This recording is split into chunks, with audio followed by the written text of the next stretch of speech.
What's up, you guys? Welcome back to the channel. Here in front of me is, trust me, I'm gonna try my best to get as excited as I possibly can for this video, but in front of me today is a 2022 Honda Accord Hybrid Touring. So as you guys can see by these actually really nice 19-inch wheels, these are probably the nicest factory OEM modern Honda wheels that I've ever seen. I'll say that. Please let me know in the comments what you guys think. But this is the touring model of the Hybrid, so it does come with these 19s.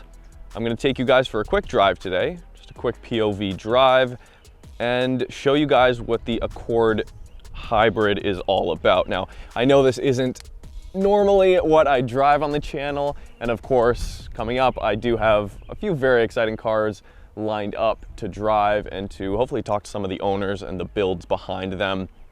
But until then, if you are looking for a daily driver, especially, and this is actually pretty much the main reason I have this car this week, is because Honda Canada was kind enough to give me the keys and offer the gas savings to me for about 7 days. So I've been enjoying not spending a whole lot of money on gas.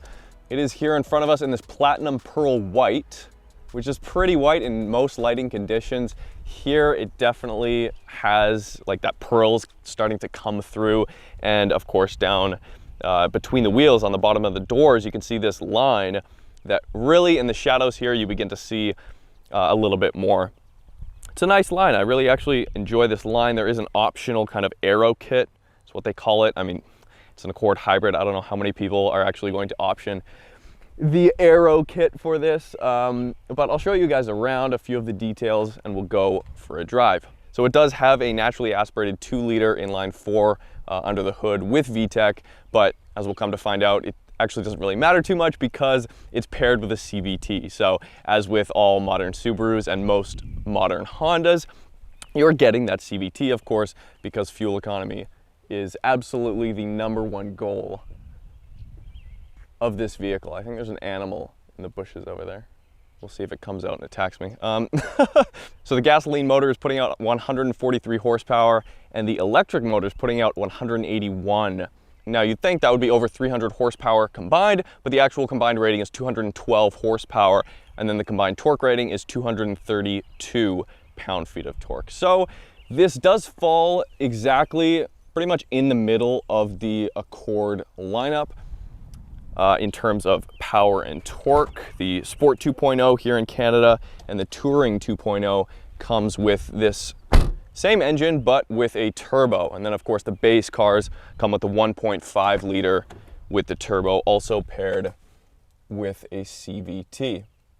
And fuel economy, so the standard cars get a combined 32 or 33 miles per gallon, and then this here in Canada, the Accord Hybrid Touring, is rated at 5.5 liters per 100 kilometers, which works out to about 47 miles per gallon. Got a cool blue hybrid logo there, just in case you forget. So let's get in, we'll go for a drive. It does have this not real wood, absolutely not real wood, but nonetheless, it's an Accord Hybrid. So the normal Accord starts at $33,670 Canadian, and the Hybrid starts at $37,370 Canadian. So there is almost a $4,000 difference between the standard Accord and the Hybrid, but as you guys could just see by the specs, the fuel economy alone might actually be worth it for you. I've spent almost nothing, maybe $30 this entire week, 6 days of driving, many kilometers, and we'll look at the stats when we get in there. Do have these leather seats here. There's quite a bit of leather in the Accord Hybrid. Very comfortable car. I love the one-tone interior, nice and simple, classy, going for that kind of minimalist but still upscale interior, which I can enjoy.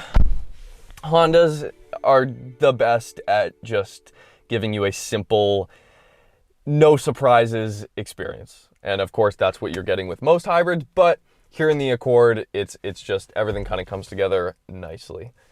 Go ahead and start it up.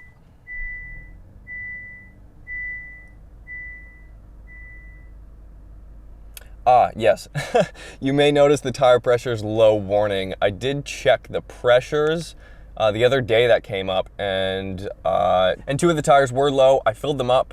back to factory spec, and the tire pressure warning still came up. So just ignore that when we go for a drive. Now the touring model comes with a few things that the standard hybrid does not come with. And that is, you do not get this heated steering wheel here.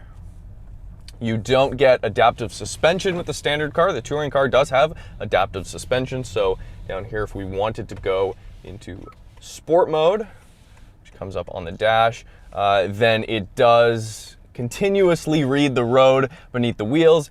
And then it just gives you a little bit more of a sport kind of ride. The dampers just kind of firm up a little bit. But for now, we'll keep it in normal mode, as you guys can see immediately. On the left here, we have the battery gauge, which this is not a plug-in hybrid, so it does not require you to ever plug it in or charge, and this will continuously go up and down based on your regen braking, how much you're charging the battery, and of course, you see that EV symbol down there. That signifies that we are using zero gasoline. So right now, it's the electric motors that are powering the vehicle. And of course, this is actually a fresh car. We've got 846 kilometers on this Accord. I'm gonna put the screen up here, the Honda Link touchscreen, which is very responsive, nice and simple. It's at a bit of an odd angle. I don't know why it's just not straight and normal. It is just kind of looks like it's tacked onto the dash. I'm not the biggest fan, but we will put up the power flow on the dash here so you guys can see. As well, I really hope you guys can see the heads-up display here. You only get that on the touring model. And then a few leather surfaces. You get a wireless hotspot. You get Android Auto and Apple CarPlay. And a few other things. You also get wireless charging, which is in fact in there. So as you guys can see right now, 75 kilometers an hour. We'll put cruise control on, which does have radar cruise control and of course lane keep assist, so it will keep you in your lane if you want it to do that for you. So right now, because we are within this blue section of the tack over here, we are effectively only drawing torque from the gasoline motor right now, and then we are using that to also charge the battery. So you can see the green flow here that's heading down towards the battery and charging the battery. Have some corners coming up. We'll put it in sport mode, which does firm up those dampers like I said. And because it's a CVT,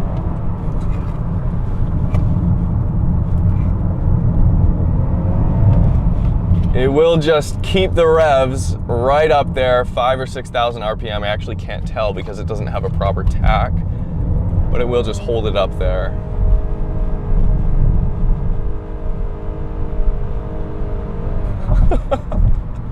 I don't know.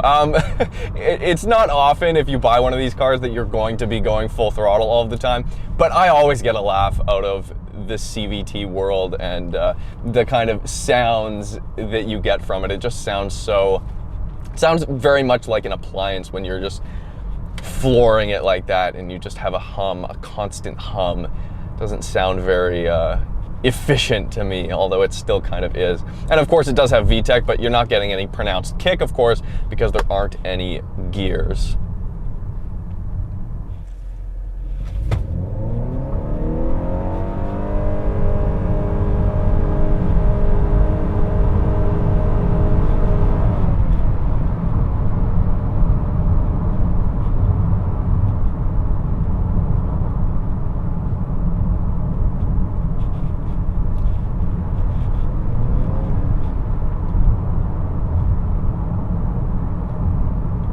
And as we come to a slow, we have these paddle shifters on the sides of the steering wheel here. That controls your regen braking. So I hit it a few times there on the left side, and that gives us more aggressive regen braking. So the battery was charging as we were coming to a stop there. Not a stop, slow down. Felt like a stop after full throttle. It's not a slow car, 232 pound-feet of torque. Not bad at all. The way the torque rolls on is incredibly smooth. It if it wasn't for the noise of the gasoline engine, it feels like, from a throttle pedal perspective, it feels like an EV. I've driven enough EVs now to become kind of accustomed to that constant roll-on of torque, that no dip in torque that an EV motor gives you. And that's exactly what you feel 100% of the time in the Accord Hybrid if it wasn't for the noise, which is fantastic. It's just instant torque, great throttle response. There is a little bit of a delay if it's not expecting you. I feel like to go, 50% throttle or more, the electric motor you can feel is there immediately, but then it does take, as you guys can see, the gasoline motor a second to kind of catch up. I'll do that again from about 50 kilometers an hour.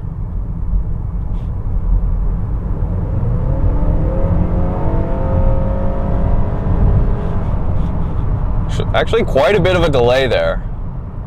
So it's almost transferring. It gives you the full beans from the electric motor immediately. And then it does take a second for the gas motor to come in. It's smooth, but it does take a second to give you the full torque. And then as you can see, if we're just cruising, slight downhill, 65 kilometers an hour, and we're using no gasoline now. So we are in full EV mode. And because we actually do have quite a bit of battery left, more than half, it'll cruise an EV for quite a while. Like if you go down a big hill and you fill up the battery and then you're on just a flat level surface, maybe going 80 kilometers an hour or about 50 miles an hour, it'll stay in EV mode for a long time. Almost a kilometer I've seen, I'm just guessing, but down a straightaway on flat ground going about 50 miles an hour. And ever since the end of that hill, yes, we are just in EV mode, as you guys can see. Only drawing torque from the batteries right now. So with the touring version, you also get Sirius XM satellite radio, if that's your thing. Of course, like I mentioned, the black leather interior is only on the touring model. What you also get is heated rear seats, which is a huge plus if you're regularly going to be having passengers sit back there. And then of course those quite awesome 19-inch wheels. I really think though that's probably the best part about this car, from my perspective at least. If you guys know me, you know what the kind of cars I generally drive. But these wheels are just great. This was not what I was expecting from the Accord Hybrid. It rides really nice. It's incredibly comfortable. It does have great seat controls here, adjustable lumbar and everything like that. You've got your thigh portion of the seat can go up and down as needed. And you get seat memory with the touring version. You don't get this with the standard Honda Accord Hybrid, so that's kind of disappointing. If you have two drivers that are normally driving the vehicle, you might want that. But other than that, it drives phenomenal.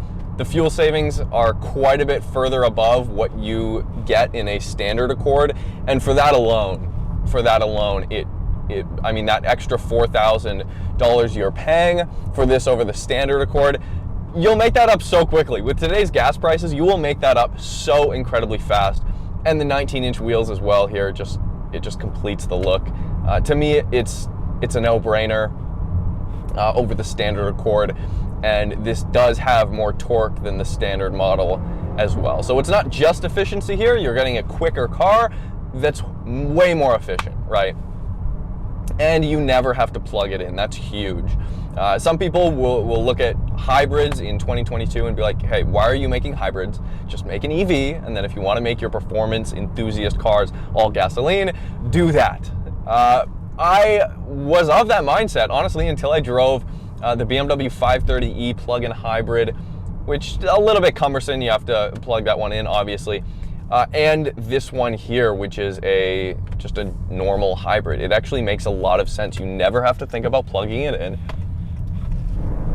One thing I do need to mention is because this isn't a all-out EV, the Regen braking that I mentioned on the paddle shifters here, you have to reset it every time you're slowing down or coming to a stop. Like in a Kona EV or a Mazda MX-30 or a Tesla, I drove the original P85D like 6 years ago, and that was the only Tesla I've driven even up until today. But From what I can remember and all other EVs I've driven, when you set your regen braking for your drive, it will stay in that setting for the entire drive, so that you can either have a more traditional like rolling function when you come off of the gas pedal, not the gas pedal, well here it's a gas pedal, but when you come off the throttle pedal, it'll just continue to coast, very minor charging with the regen braking, and it won't slow down very quick. Or you can set it, like we will here with the paddles, set it to max. It'll slow down a lot quicker, in effect saving your brakes, right? But here in the Accord Hybrid, you have to set this every time. So I won't touch the paddle shifters. As you guys can see, the arrows just disappeared. We were in max regen mode, and now I let go of the throttle, and we're coasting fairly normally. And then when I go to hit the left paddle, we have to go back into max regen mode. So you do have to play with the paddles a lot more than you would, 100x more than you would in a normal EV if you want to really take full advantage of the regen braking. So that's something that's a downside of a hybrid versus the just an all-out EV. I don't know why that is, why they couldn't keep the setting for the regen. If you guys know, or maybe I'll reach out to Honda and see what they say. I don't know if that's from an engineering standpoint, if there's something blocking you from doing that, because there is also a gasoline motor. But that's by far, the biggest gripe that I have with this car, if not the only one. Other than that, it's very competent. I was just about to say fun to drive. It's absolutely not fun to drive. But it gets the job done. It's incredibly comfortable. It looks great, and it's a Honda, so it should be reliable. If you have any comments or questions, let me know in the comments below. Thank you guys so much for watching. This has been Roads Untraveled. If you haven't subscribed already, hit that subscribe button and notification bell if you want to see what I'm driving on a regular basis. I promise I have more exciting stuff coming up if you guys missed it. Recently, I drove my buddy Jerry's single turbo 600 horsepower Mark IV Supra. I drove, well, in the driveway right now, I have the Veloster and dual clutch, so those videos will be coming soon. And then, of course, I drove friend of the show Mike's Land Cruiser, which went through an incredible transformation over the last year. So you guys might find that one interesting too. So thanks guys for watching. Hope you enjoy your weekend.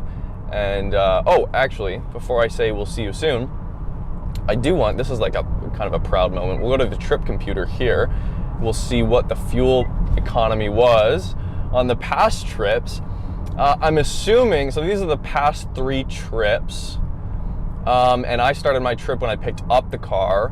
So the past 3 were 146 kilometers. This person got, I'm assuming these are 3 different journalists, or maybe there's 2 here because this one's really short. 146.9 kilometers this person drove, and they got an average of 6.9 liters per 100 kilometers. This person drove 72 kilometers, got an average of 6.3. I've driven a lot, 362 kilometers. I've spent about $40 in gas for those 362 kilometers, and I've got the best average. Look at that, by almost a full liter, 5.7 liters per 100 kilometers. And I've also done a few full throttle pulls. So I don't know what I'm doing right. I don't know if I'm just driving on more boring straight roads like this, but and climate control is all down here. You also get ventilated seats with the touring model, I forgot to mention. But the climate control is all physical buttons, very standard Honda. Keep doing this, Honda, please. I love this, it's very simple, and it's a known quantity. Anyways, hopefully you guys enjoyed the video, and we'll see you soon.